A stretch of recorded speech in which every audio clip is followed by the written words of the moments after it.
People in the building said the hallway light outside apartment 7B had been glowing for so many years that it no longer felt like electricity. It felt like grief. Every night at exactly 11:40 p.m., Eleanor Hayes opened the door to apartment 7B and switched on the small yellow hallway lamp beside her door. Never early, never late. The routine had become so precise that some tenants checked their watches when the light appeared beneath the dim hallway ceiling. By midnight, the rest of the building usually fell silent. Elevators stopped moving. Televisions lowered. Coffee cups sat abandoned in kitchen sinks across the floor. But outside apartment 7B, the light always remained awake. Eleanor stood there for a few seconds after turning it on every night. Quietly, one hand still resting near the switch. Listening. As if she expected footsteps to echo from the elevator at any moment. As if someone might finally come home. Then slowly she stepped back inside and closed the door halfway. Never fully. The younger tenants found it unsettling. Why does she leave the door cracked open like that? One woman whispered in the laundry room downstairs. Maybe she's lonely, another answered softly. But loneliness and waiting are not always the same thing. Eleanor's apartment smelled faintly of black tea and old books. The television stayed on low even when she wasn't watching it. Jazz music sometimes drifted quietly through the rooms after midnight. And beside the front door, untouched for years, sat a pair of worn brown boots neatly lined against the wall. Every Friday morning, Eleanor wiped dust from them carefully with the sleeve of an old cardigan. Not because they were expensive. Not because anyone would notice. But because some people survive grief by pretending certain things are temporary. Outside the kitchen window, Chicago moved forward without her. Red taillights slid through rainy streets 12 floors below. Couples hurried beneath umbrellas. Late trains rattled through the distance. Somewhere out there, people were still laughing in restaurants. Still falling in love. Still calling someone to say they were on their way home. Inside apartment 7B, time moved. Differently. Slower. Softer. Like the apartment itself had stopped breathing properly years ago. At 11:57 p.m., Eleanor sat beside the window holding a cup of tea that had already gone cold. Her eyes drifted toward the hallway every few seconds without realizing it. The same way they always did. Then suddenly, the elevator doors opened down the hall with a soft metallic sound. Eleanor froze instantly. Her shoulders straightened. Hope flashed across her face so quickly it almost hurt to witness. For one impossible second she looked younger. Alive in a way the building had forgotten she could be. Footsteps approached slowly through the hallway. Then past her apartment completely. A young man carrying grocery bags disappeared into apartment 7D without even noticing the light outside her door. Eleanor lowered her eyes again. Quietly. Almost expertly. Like disappointment had become another nightly routine she no longer questioned. Then she whispered something barely loud enough for the empty hallway to hear. Maybe tomorrow night. By the following week, Sophie realized something unsettling about the 12th floor of the building. People lowered their voices whenever they passed apartment 7B. Not dramatically. Not cruelly. Just enough to reveal discomfort. The hallway itself always seemed quieter near Eleanor's door, as though even strangers instinctively understood that sadness lived there. One evening, Sophie stepped out carrying 2 bags of groceries, and nearly dropped them when she found Eleanor already standing in the hallway before the light switch. The older woman wore the same long gray cardigan she seemed to wear every night. Soft fabric. Faded sleeves. One pocket slightly stretched from years of keeping her hands inside it. Eleanor glanced toward the elevator again before turning on the hallway lamp. Warm yellow light spilled softly across the carpet. "You always do it at the same time," Sophie said before she could stop herself. Eleanor looked mildly embarrassed, like someone caught talking to themselves in public. "Habits become hard to break after enough years," she answered quietly. Then she smiled politely and disappeared back into her apartment. Sophie stood there for a moment listening to the click of dishes from inside 7B. One plate. One fork. One cabinet opening slowly. The sounds of a person trying very hard not to feel alone. Later that night, unable to sleep, Sophie walked downstairs to the vending machine near the lobby. The night doorman sat behind the desk reading an old paperback beneath dim overhead lights. His name tag read Martin. He looked up as Sophie approached. "You live on 12 now, right?" he asked. Sophie nodded. Martin hesitated for a second before speaking again. Then you probably noticed the hallway light. Sophie gave a small laugh. The whole building notices the hallway light. Martin closed his book slowly. Used to be a young man up there with her years ago. Tall kid. Quiet. Always held the elevator for people. Sophie listened carefully. Her son. Martin nodded once. Daniel. Even his name sounded softened by time. Then one winter night he left after an argument. Martin stared toward the glass lobby doors where rainwater shimmered against the sidewalk outside. Nobody ever saw him again. Sophie felt something tighten painfully inside her chest. Did something happen to him? Martin shook his head. That is the worst part. Nobody knows.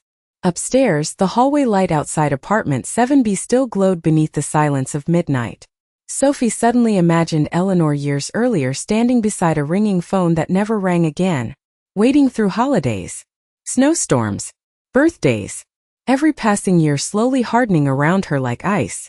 Why does she still leave it on? Sophie asked softly. Martin looked down at his book for a long moment before answering. Because mothers are strange that way. His voice lowered almost to a whisper. Sometimes they keep loving someone long after the world tells them to stop. When Sophie returned upstairs, the hallway was empty except for the warm yellow light outside 7B. The apartment door remained cracked open exactly 2 inches. And for the first time since moving into the building, Sophie noticed something else inside the apartment. A second coffee mug sitting quietly beside the sink. The next morning Sophie could not stop thinking about the second coffee mug beside Eleanor's sink. It stayed with her through work meetings, through crowded elevators, through the sound of strangers laughing over takeout containers in the lobby downstairs. There was something painfully intimate about it. Not dramatic. Not frightening. Just deeply sad in a way that lingered quietly beneath everything else. That evening rain covered the city again.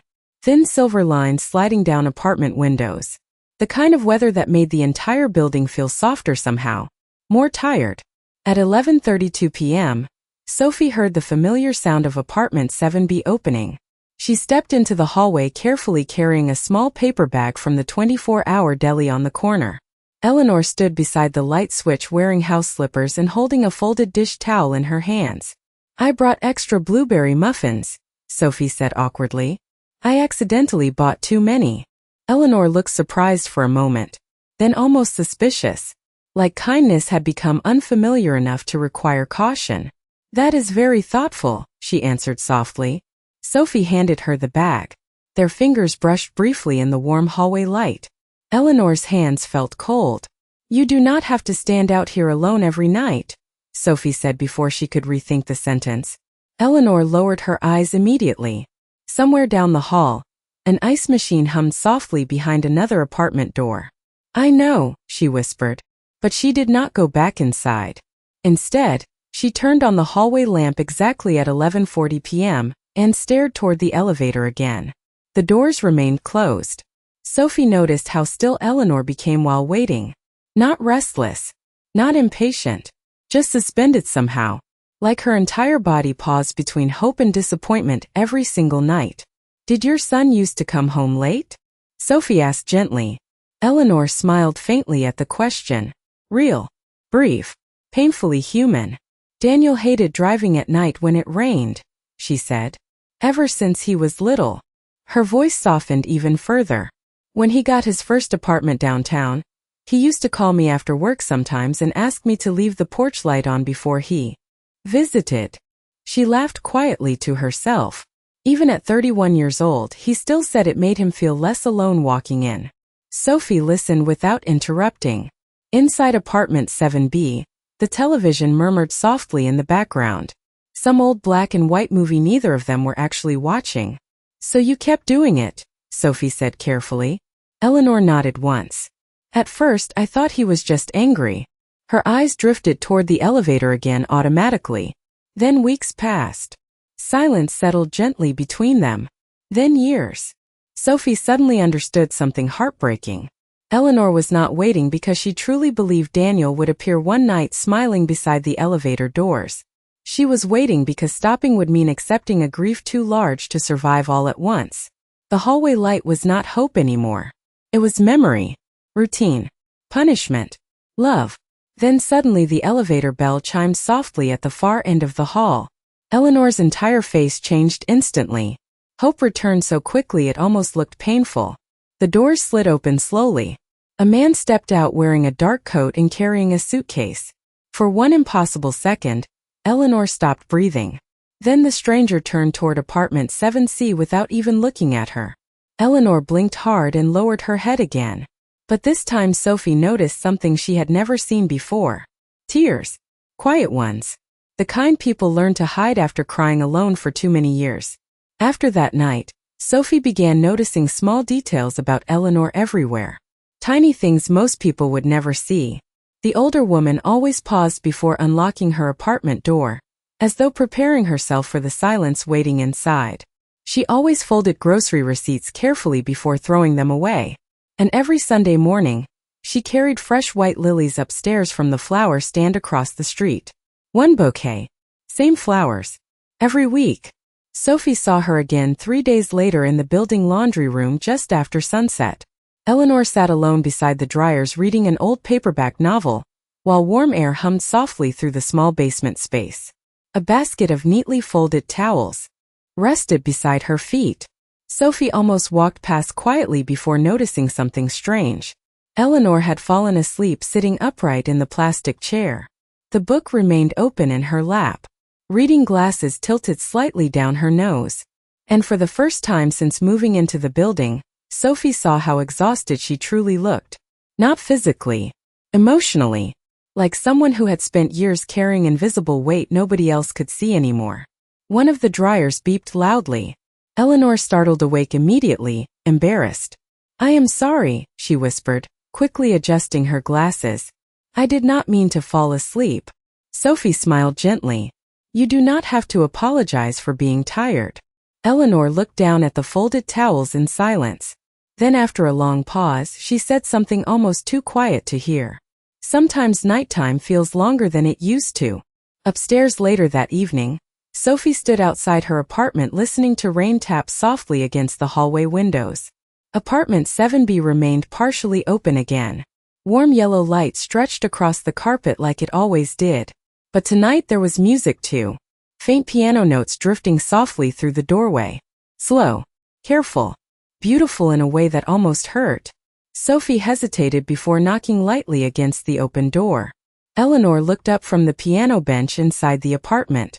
"I hope I am not bothering anyone," she said quickly, stopping mid-song. "No," Sophie answered. "It sounds nice."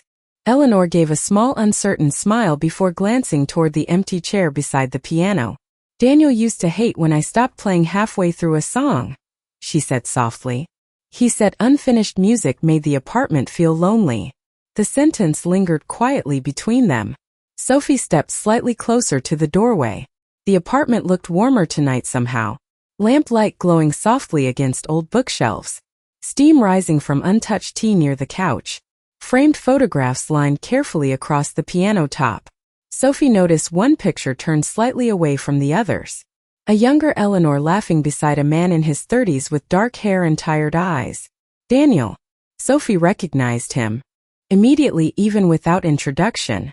There was something deeply familiar in the shape of his smile. "He looked kind," Sophie said carefully. Eleanor stared at the photograph for a long moment before answering. "He was." Then her expression changed slightly. Not anger. Not bitterness. Just regret worn smooth by time.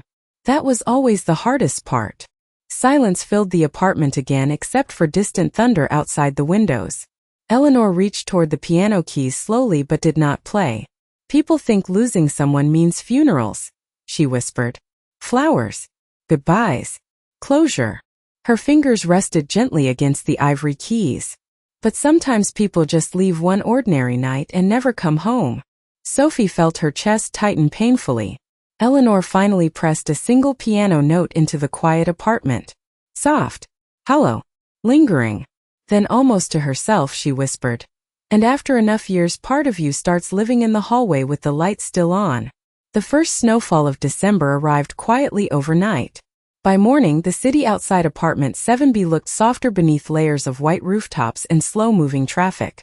Sophie stood beside her kitchen window holding coffee and noticed something unusual across the hallway. Eleanor's apartment curtains were slightly open, just a few inches, but enough for pale winter sunlight to slip inside. Felt strangely important, like witnessing someone breathe after holding their breath for years. That evening, Sophie returned home carrying grocery bags and found Eleanor kneeling carefully outside her apartment door changing the light bulb above the hallway switch. A small cardboard box rested beside her with 3 identical warm yellow bulbs inside. "You keep extras?" Sophie asked gently. Eleanor smiled faintly without looking up. "I always worry one night it might burn out."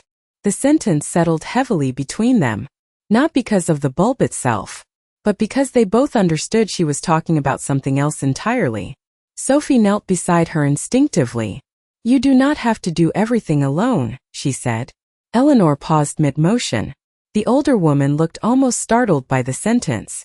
Like, nobody had spoken to her that way in a very long time.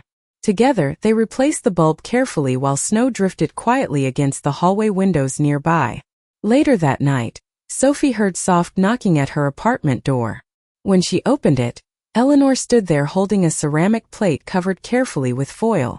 "I made too much chicken soup," she said awkwardly. "I thought maybe you had not eaten yet." Sophie smiled immediately. "Come inside for a minute." Eleanor hesitated. People who spend years alone often do. Then slowly, she stepped into the apartment. Sophie noticed how carefully Eleanor looked around, almost apologetically, as though entering someone else's space required permission beyond words. They sat together near the window while snow covered the streets 12 floors below. 2 bowls of soup, 2 untouched slices of bread slowly cooling between them. At first, conversation came in fragments. Quiet pauses, small observations about weather and noisy neighbors downstairs. But eventually Eleanor began speaking more naturally.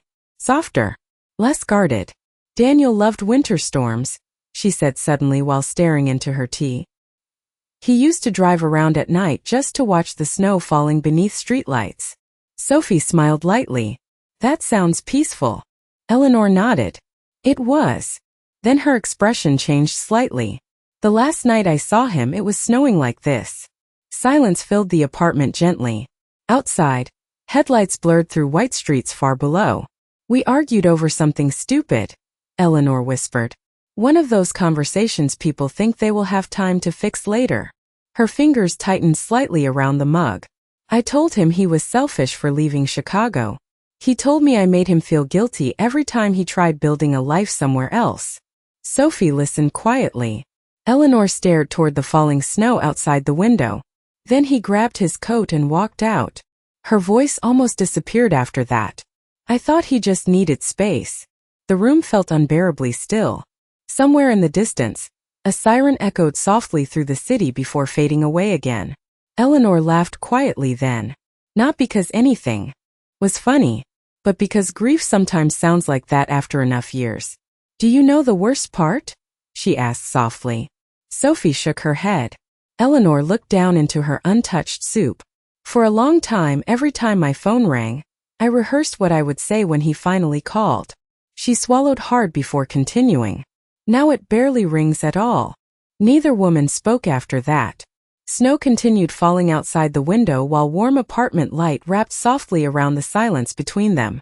Then at exactly 11:40 p.m., Eleanor glanced automatically toward the clock on the wall and stood up without thinking. For the first time in weeks, Eleanor did not immediately leave Sophie's apartment after checking the clock.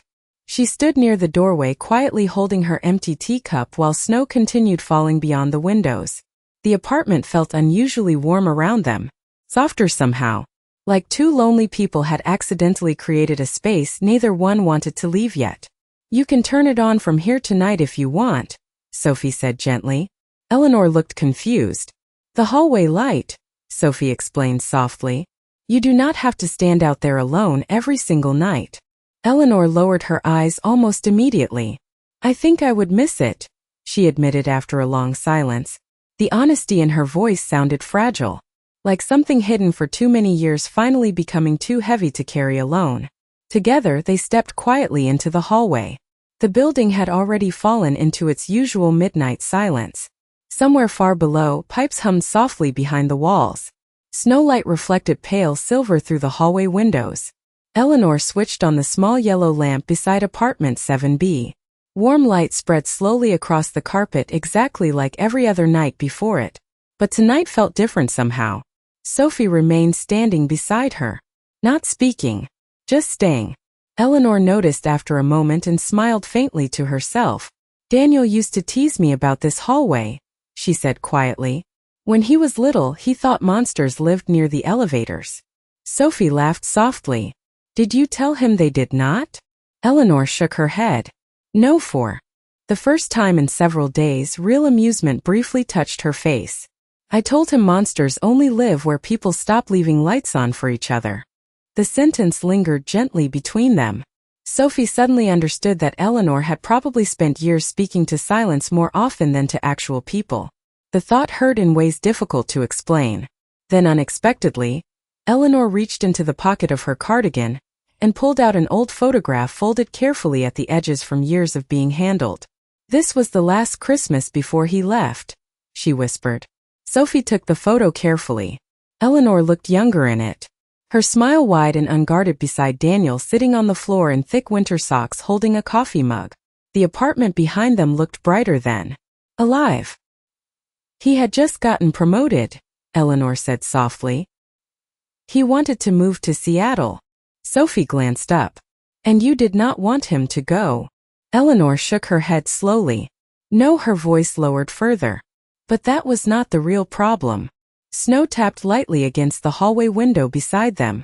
The truth is, Eleanor paused as if the next sentence physically hurt to say aloud. I was afraid. Sophie stayed quiet. Eleanor stared down at the photograph in her trembling hands. When someone becomes your whole world for long enough, you start panicking at the thought of losing them. Her eyes filled again, though this time she did not try hiding it. I think Daniel felt responsible for my loneliness. The hallway suddenly felt smaller somehow. Heavier. Eleanor swallowed carefully before continuing. That night we argued. He told me something I have replayed in my head almost every day since. Sophie waited gently. Eleanor's voice nearly disappeared into the silence around them. He said, Mom, I cannot keep being the only reason you leave the lights on in your life. Neither woman spoke after that. The elevator remained closed at the far end of the hallway. The yellow light glowed softly beside apartment 7B, while snow continued drifting silently through the sleeping city outside. Then, after several long minutes, Sophie noticed something strange. Eleanor was no longer staring toward the elevator doors anymore. She was staring at the photograph instead. After that night, something subtle began changing inside apartment 7B. Not dramatically. Healing almost never arrives dramatically. It appears quietly in tiny human moments people barely notice at first. The curtains stayed open a little longer during the afternoons. The television no longer played all night after Eleanor fell asleep. And sometimes, when Sophie stepped out into the hallway in the mornings, she caught the faint smell of fresh coffee drifting from beneath Eleanor's door instead of silence alone. 3 nights later, Sophie returned home carrying a paper bag from the bookstore downtown, and stopped suddenly outside apartment 7B. The hallway light was already on, but the apartment door was fully closed. For one strange second, panic touched her chest before she could explain why. She knocked softly. No answer. Then after a moment, the door opened slowly and Eleanor appeared wearing a thick cream-colored sweater Sophie had never seen before. Her hair looked slightly less carefully controlled tonight, soft silver strands falling loosely near her face. I thought something happened, Sophie admitted quietly.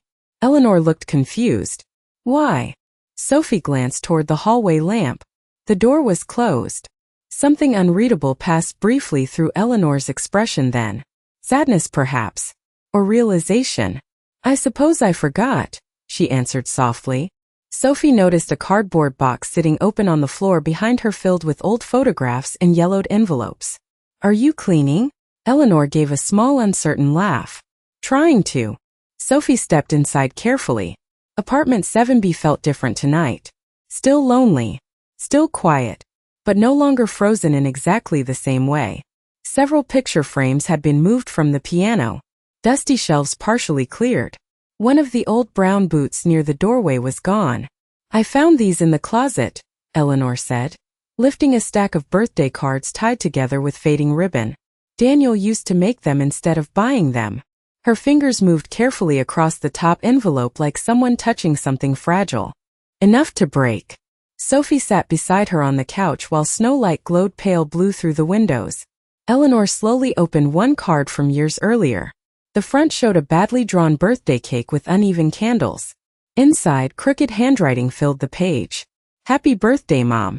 Thank you for always leaving the light on when I come home late. Sophie felt something ache deeply inside her chest. Eleanor smiled faintly while staring at the words. He was 23 when he made this, she whispered. Already old enough to know the drawing was terrible. They both laughed softly then. Quietly. Gently. The kind of laughter that only exists beside sadness instead of replacing it. After a while, Eleanor grew still again. Do you know something strange? She asked. Sophie shook her head. Eleanor looked down at the birthday card resting in her lap. For years I was terrified I would forget the sound of his voice. Her eyes drifted toward the dark apartment window. But now, she hesitated carefully. Now I am more afraid that he only exists inside these rooms anymore. The sentence lingered painfully between them. Sophie understood immediately. Daniel had become part memory, part ritual, part grief woven into furniture and light switches and old coffee mugs no one else touched anymore. Eleanor suddenly stood up and walked toward the hallway closet. When she returned, she carried an old cassette recorder in both hands. Small. Silver. Worn from age. I have not listened to this in almost 11 years, she whispered. Sophie stared at the tape already sitting inside the machine. Daniel's handwriting remained visible across the faded label. Then Eleanor pressed play. Static filled the apartment softly at first. Then a man's voice finally broke through the silence. Hey, Mom. If you are hearing this, it means I forgot to call again. Eleanor closed her eyes instantly the moment she heard him. Daniel's voice filled the apartment softly through layers of cassette static and time. Older recordings always sounded slightly distant, as if memory itself struggled to hold on to people completely. I know you are probably asleep already, he said with a quiet laugh. But I just passed that terrible pizza place near your building, and somehow it made me miss home. Eleanor pressed trembling fingers against her mouth immediately. Sophie stayed perfectly still beside her on the couch. The tape continued spinning slowly. Anyway, do not wait up for me tonight. I might stay late at work again. A pause followed. Tiny background sounds. Traffic somewhere. A door closing in the distance. Then Daniel spoke again, softer this time. But maybe leave the hallway light on anyway. You know I still hate dark hallways. Eleanor closed her eyes tightly the moment he said it. The apartment felt unbearably quiet after the recording ended except for the faint clicking sound of the cassette still turning. Neither woman moved for several seconds. Finally Eleanor whispered.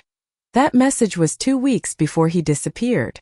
Sophie glanced toward the old recorder resting in Eleanor's lap. You kept it all this time. Eleanor gave a weak smile.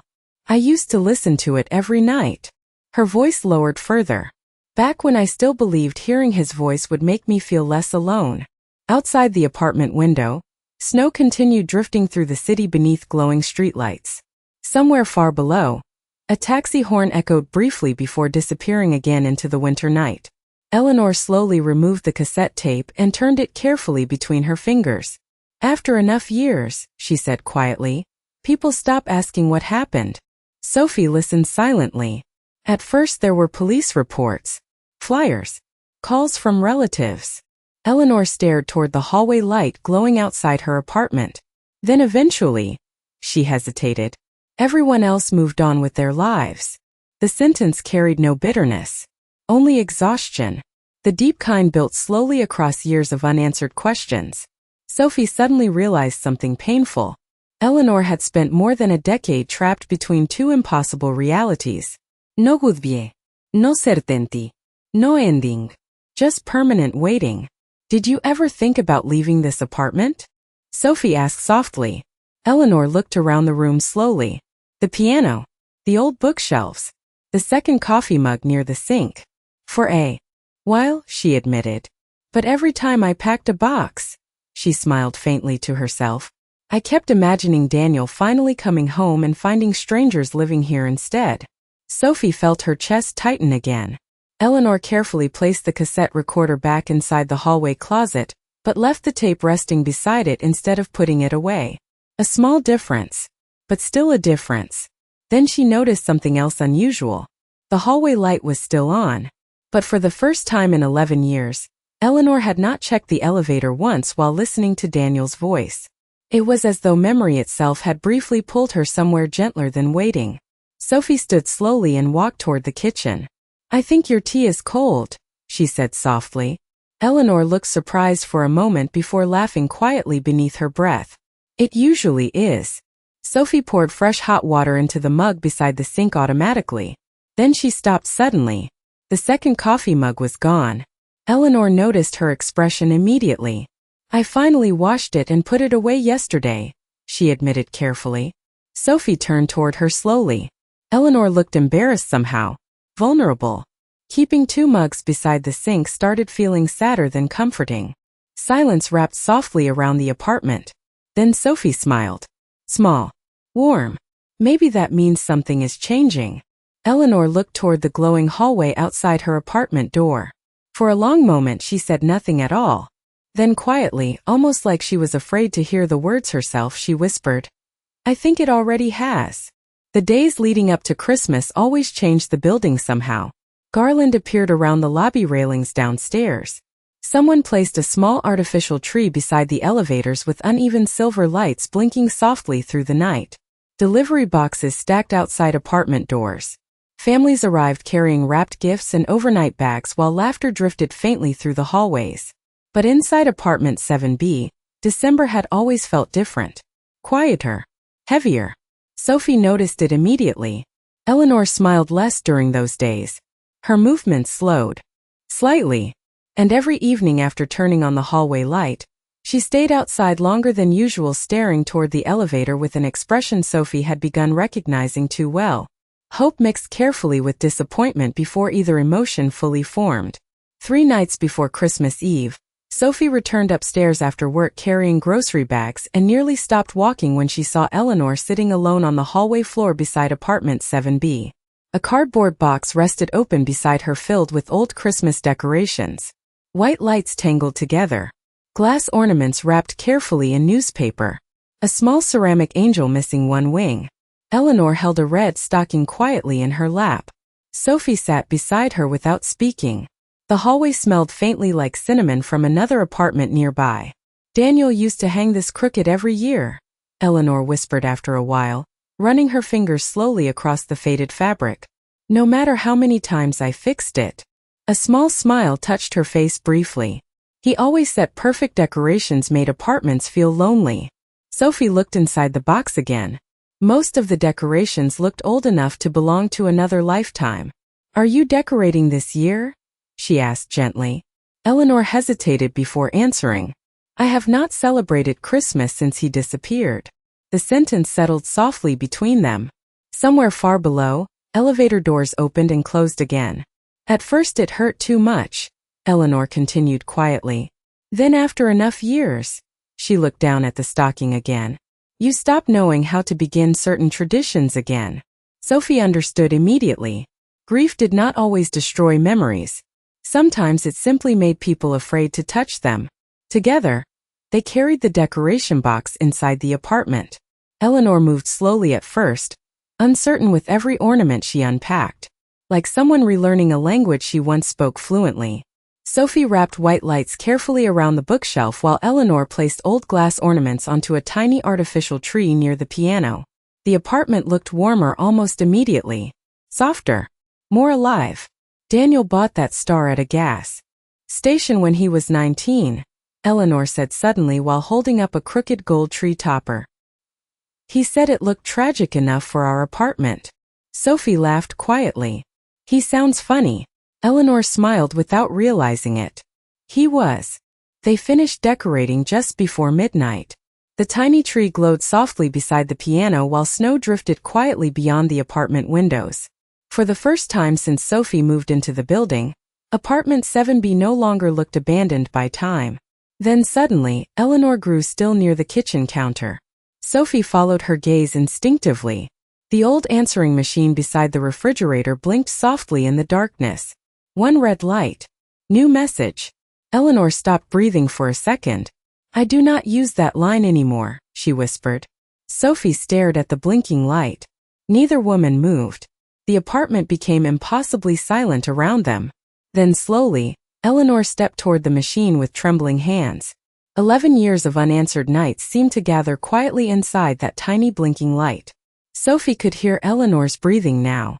Uneven. Fragile. Almost frightened. Then Eleanor finally pressed play. Static filled the apartment first. Then a man's voice spoke softly through the speaker. "Mom, I do not know if this number still works." The apartment stopped feeling like air for several seconds after the voice came through the answering machine. Eleanor stood completely still beside the kitchen counter, one hand covering her mouth, the other gripping the edge of the table so tightly her knuckles turned pale beneath the warm apartment light. Sophie could hear her own heartbeat now. Loud. Uneven. The message continued through soft static. "I am not even sure if you still live there anymore," the voice said quietly. "Older now. Rougher somehow. But unmistakably Daniel.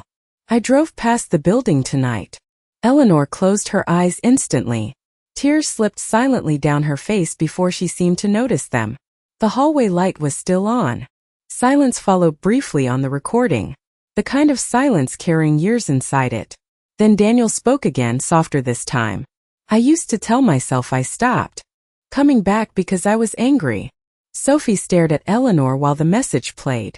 The older woman looked fragile in a way Sophie had never seen before. Not broken exactly. More like someone standing too close to a memory they never believed would become real again. "But the truth is," Daniel paused carefully, "I think I stayed away because I was ashamed." Snow drifted quietly outside the apartment windows while the tiny Christmas lights beside the piano glowed softly against the walls.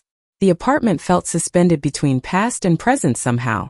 Like 11 years had folded inward all at once.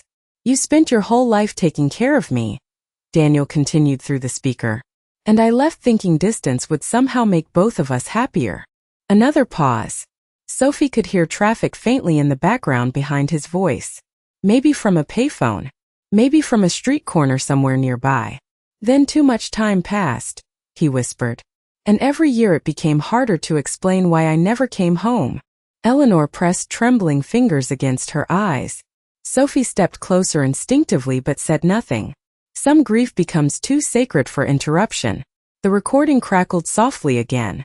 "I called 3 days ago but hung up before you answered." Eleanor inhaled sharply at that sentence. "Tonight I finally parked outside the building for almost an hour." Sophie felt chills move through her chest. Daniel's voice lowered almost to a whisper. "I saw the hallway light through the front entrance window." Silence again. Long enough to hurt. Then finally, "I do not know if I deserve to come upstairs anymore." The message ended abruptly after that. No goodbye. No number. Only soft static before the machine clicked silent. Eleanor remained frozen beside the counter long after the recording stopped. Tears continued slipping quietly down her face while Christmas lights reflected softly through the apartment around her. Sophie looked toward the hallway automatically. The yellow lamp outside apartment 7B still glowed steadily beneath the midnight silence. "He was here," Eleanor whispered finally. Her voice barely existed. 3 nights ago." She stared toward the apartment door like she might somehow still find him standing outside it. "He was downstairs." Sophie felt emotion tighten painfully in her throat. 11 years. Thousands of nights. Endless waiting. And somehow Daniel had been close enough to see the hallway light still shining through the building entrance. Eleanor suddenly moved toward the front door so quickly it startled Sophie. She opened it immediately and stepped into the hallway barefoot. Empty silence greeted her. Warm yellow light stretched across the carpet exactly like every other night before. But tonight felt unbearably different somehow. Eleanor looked toward the elevator with tears shining openly across her face now. Hope had returned again. Not the painful, desperate kind from before. Something quieter. More fragile. More dangerous. Then softly, almost like she was speaking directly into all the lost years between them, she whispered, "Daniel."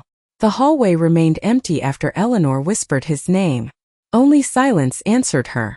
Soft elevator hummed somewhere far below. Distant traffic beyond snow-covered windows. The yellow hallway light glowing steadily beside apartment 7B like it had for more than a decade. Sophie stood quietly behind her, afraid to speak too soon and somehow break the fragile moment hanging between hope and heartbreak. Eleanor slowly lowered her eyes after several seconds. Not devastated. Not yet. More like someone emotionally bracing themselves against another disappointment they already knew too well. Then suddenly the elevator bell chimed. Both women looked up instantly. The sound seemed impossibly loud in the midnight hallway. The doors slid open slowly. Empty. Eleanor's shoulders dropped almost invisibly. Sophie noticed it anyway. The tiny collapse people learn to hide after years of surviving disappointment alone. Then Eleanor laughed softly beneath her breath. Not because anything was funny, but because emotions become strange after waiting long enough. "I think part of me stopped knowing what I would even say if he came back," she whispered. Sophie stepped closer beside her. "You would say whatever mothers say when someone finally comes home." Eleanor stared toward the glowing hallway light for a long moment. "I used to rehearse conversations constantly," she admitted quietly. "At grocery stores. Before bed. In elevators." Her smile looked tired now. "Sometimes I imagined yelling at him for disappearing." Snow drifted softly beyond the hallway windows. "Other times," her voice lowered, "I imagined pretending those 11 years never happened." Sophie listened silently while warm light stretched across the carpet between them. Eleanor looked smaller somehow tonight. Not physically. Emotionally. Like the years of waiting had suddenly become visible now that hope finally touched them again. They returned quietly inside the apartment after a while. The tiny Christmas tree near the piano still glowed softly against the dark room. One ornament reflected warm gold light across the ceiling whenever it moved slightly from the heat vents. Eleanor sat carefully on the couch without removing her eyes from the apartment door. Sophie made fresh tea in silence. Neither woman seemed ready to sleep anymore. "Do you know something strange?" Eleanor asked suddenly after several minutes. Sophie looked up. Eleanor stared at the answering machine resting beside the kitchen counter.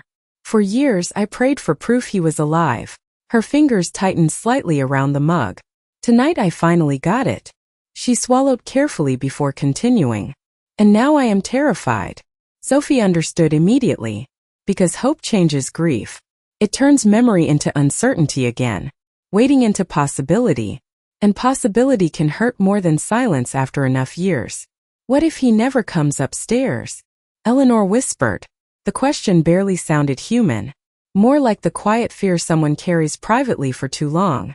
Sophie sat beside her gently. "Then at least now you know he saw the light." Eleanor looked down at her tea. Steam curled softly into the warm apartment air. "That almost makes it harder." Midnight passed slowly around them. At 1:12 a.m., Sophie finally stood to leave for her apartment across the hall. Eleanor walked her to the door automatically. Old habits. Quiet politeness. But before Sophie stepped outside, she turned back once more. "Do you want me to stay tonight?" Eleanor looked surprised by the question. Truly surprised. As though she had forgotten people could offer things like that without obligation. Then after a long silence she smiled softly. Small. Grateful. "No," she whispered. "I think tonight I need to sit with this alone for a little while." Sophie nodded gently and stepped into the hallway. The yellow light still glowed beside apartment 7B. But as Eleanor slowly closed the apartment door behind her, Sophie noticed something different for the first time since moving into the building. Eleanor never looked toward the elevator once. Christmas Eve arrived beneath quiet snowfall and pale gray skies over the city. The building smelled faintly like cinnamon candles and fresh coffee drifting from apartment kitchens. Families moved through the lobby carrying wrapped gifts and overnight bags while old holiday songs played softly near the front desk downstairs. But on the 12th floor, the hallway outside apartment 7B remained unusually calm. Sophie stepped out that evening wearing thick socks and carrying a small pie from the bakery across the street. She paused immediately when she saw Eleanor standing beside the tiny Christmas tree, inside her apartment doorway adjusting the crooked gold star on top. "You finally used it," Sophie said gently. Eleanor turned toward her with a small smile. Daniel would complain if the tree looked too respectable. Sophie laughed softly and stepped inside. Warm light filled the apartment tonight. Real warmth. Not just lamps fighting loneliness. The piano sat open with sheet music spread carefully across it. Fresh coffee brewed in the kitchen. And for the first time since Sophie met her, Eleanor no longer looked like someone emotionally trapped inside another year. Sadness still lived inside apartment 7B. But now it shared space with something else too. Movement. Breath. Life slowly returning. They spent the evening quietly decorating sugar cookies Eleanor admitted she had not baked in over a decade. Some came out uneven. One burned slightly at the edges because they forgot the timer while talking. Eleanor laughed harder than Sophie had ever heard when frosting accidentally smeared across the counter. The sound startled both of them for a second. Genuine laughter always does after enough silence. Later, while snow drifted softly beyond the windows, Eleanor sat at the piano and played old Christmas songs from memory. Sophie listened from the couch holding warm tea between her hands. "You know," Eleanor said softly between songs, "for years I thought grief meant holding on to everything." Her fingers rested gently on the piano keys. Every object. Every routine. Every light switch. She glanced toward the hallway where the yellow lamp still glowed outside the apartment door. But maybe love is different from waiting. Sophie looked up carefully. Eleanor smiled faintly to herself. "I think I confused them for a very long time." The apartment fell quiet again except for soft piano notes drifting through the room. Then suddenly 3 slow knocks echoed against the apartment door. Both women froze instantly. Eleanor stopped breathing for a second. Sophie felt the entire room tighten around the silence. Another knock followed. Softer this time. Eleanor stood slowly from the piano bench. Her hands trembled almost invisibly at her sides while she crossed the apartment. Snowlight reflected softly across the hallway beyond the open doorway. Sophie remained completely still on the couch, unable to look away. Eleanor reached the door carefully, then paused. 11 years of loneliness seemed to gather quietly inside that single moment. Finally she opened it. A man stood in the hallway holding a small overnight bag beneath the warm yellow light.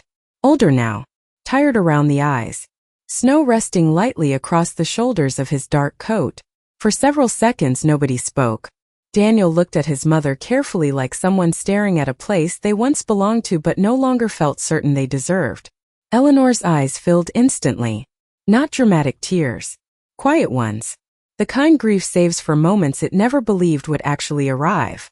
Daniel swallowed hard before speaking softly. The hallway light was still on. Eleanor stared at him for one long trembling second. Then finally, through tears and exhausted years and all the silence between them, she whispered the words she had been carrying alone for more than a decade. "You made it home." For a long moment, neither of them moved. Snow drifted softly through the hallway windows behind Daniel, while warm yellow light surrounded the doorway between mother and son. Sophie remained quietly near the piano, almost afraid to breathe too loudly and disturb the fragile reality unfolding inside apartment 7B. Daniel looked older than the photographs. Loneliness had a way of changing people slowly. His dark hair showed traces of gray now. Tiredness rested beneath his eyes like something carried for too many years alone. But when Eleanor looked at him, Sophie realized something heartbreaking. Mothers do not search for time inside their children's faces. They search for recognition. And somehow, despite everything, Eleanor still saw her son immediately. Daniel swallowed carefully before speaking again. "I almost turned around downstairs." His voice sounded rough with emotion. "I sat in the car for nearly 40 minutes. Eleanor stared at him through tears she no longer tried hiding. "I know," she whispered softly. Daniel looked confused for a second. Then Eleanor glanced toward the glowing hallway light beside the door. "You always needed extra time before coming inside places when you were nervous." A quiet laugh escaped Daniel unexpectedly. Small. Broken. Familiar. The sound seemed to move through the apartment like memory itself returning home. Eleanor finally stepped closer. Slowly. Carefully. like someone approaching something they had already lost once before. Then without another word, she wrapped her arms around him. Daniel held on to her immediately, tight enough to reveal how long he had needed this too. Sophie lowered her eyes quietly toward the piano, giving the moment space to exist without witnesses.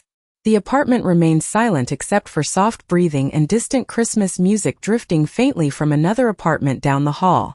No dramatic speeches came. No perfect explanations. Real reunions almost never sound the way people imagine. Sometimes they are quieter than grief itself. After a while, Eleanor touched Daniel's face. Gently, like she still could not completely believe he was standing there. "You are freezing," she whispered automatically. The sentence made Sophie smile softly because some forms of love survive years without changing at all. Daniel looked around the apartment slowly after stepping inside. The tiny Christmas tree near the piano, the old bookshelves, the warm lamp beside the couch. His eyes finally stopped at the hallway light still glowing through the open door.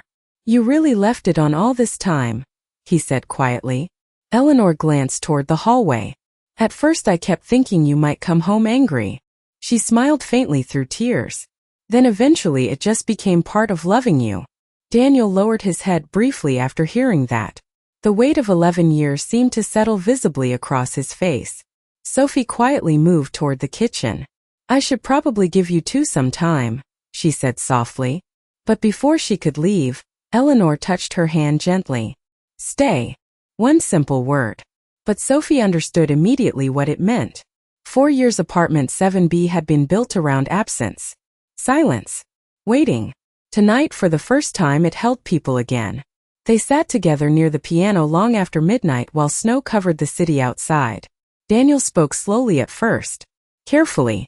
About Seattle. About shame. About convincing himself too much time had passed to come home anymore. Eleanor listened without interruption. Not because the pain disappeared, but because understanding sometimes arrives quietly after enough loneliness. At 2:07 a.m., Sophie noticed something strange. The hallway light outside apartment 7B was still glowing softly beneath the silence of the building. But Eleanor had stopped looking at it completely. Her attention remained beside her now, where her son sat drinking coffee near the piano while Christmas lights reflected warmly across the apartment walls. And for the first time in 11 years, apartment 7B no longer felt like a place waiting for someone to return. Finally felt like someone had.